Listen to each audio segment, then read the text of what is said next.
Sometimes, the hardest thing you have to do is the best thing you could do for you and your family. By doing it, you may guarantee an escape from the questions and situations that brought you to where you are. The truth has a way of destroying everything you built. Many questions will come to your head, but the one that will stick out the most: who betrayed me? This is a story of my journey into politics and the people who tried to keep me out.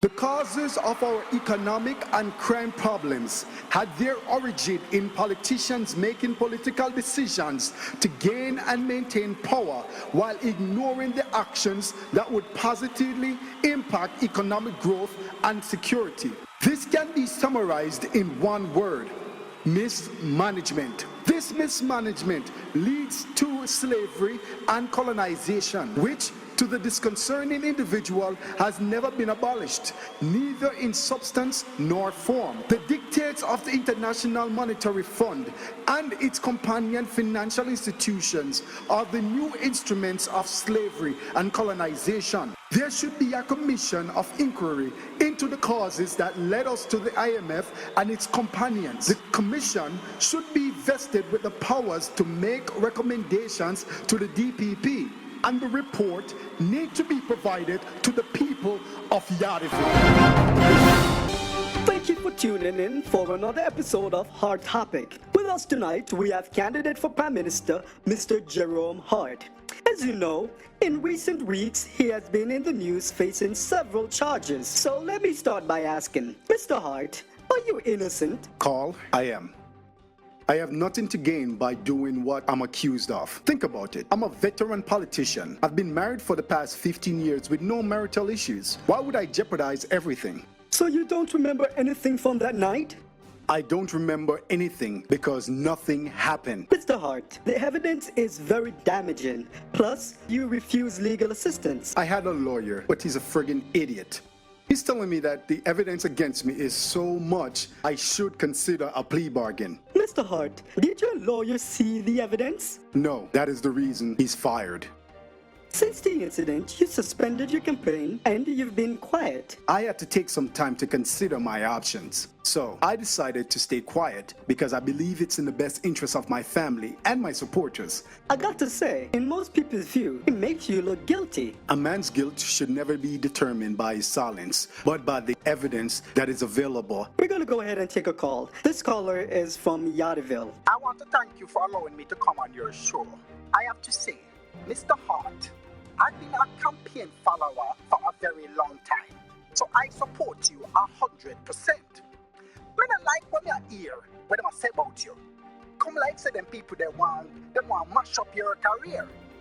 Furthermore, it's not like you rape someone. He's accused of rape. Them can't prove it. Apparently, a tape exists that shows some very damaging footages. Then the whole of Yaadiville need to see that tape. Make sure say I know we beloved Mr. Hart they on it. They might try to frame him. So, Mr. Hart, what do you see about this? Carl, I have a very loyal following, and the truth will come out that will prove the videotapes are fabrications. And what that means, sir? That means they're fake, caller. How you mean me fake when me call to support you? I want to be somebody there. Caller, Mr. Hart is saying that the videotapes that was discovered show the alleged rape is fake. Yeah, man, I fake sitting that much. But for real enough, me want to see that the tape there. The whole of Yaadiville need to see that tape. I want to make a public statement to my followers before I leave right now. People of Yaadiville, I know you've heard a lot of things that I'm accused of, and I believe I must address them now.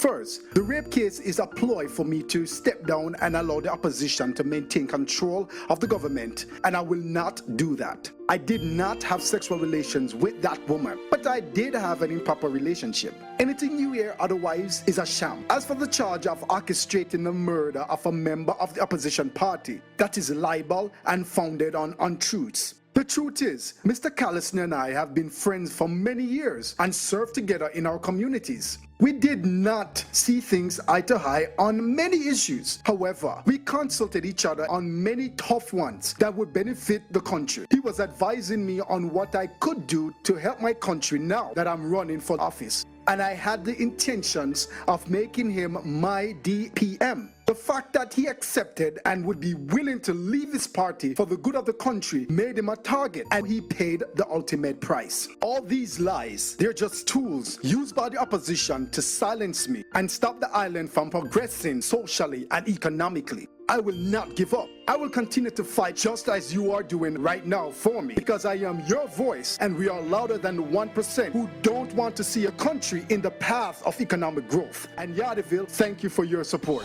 There you have it. Some strong words from the candidate for Prime Minister, Mr. Jerome Hart. Join us tomorrow when we sit down with convicted murderer, Mr. Aditya Palmer. Talk about life in jail and beyond.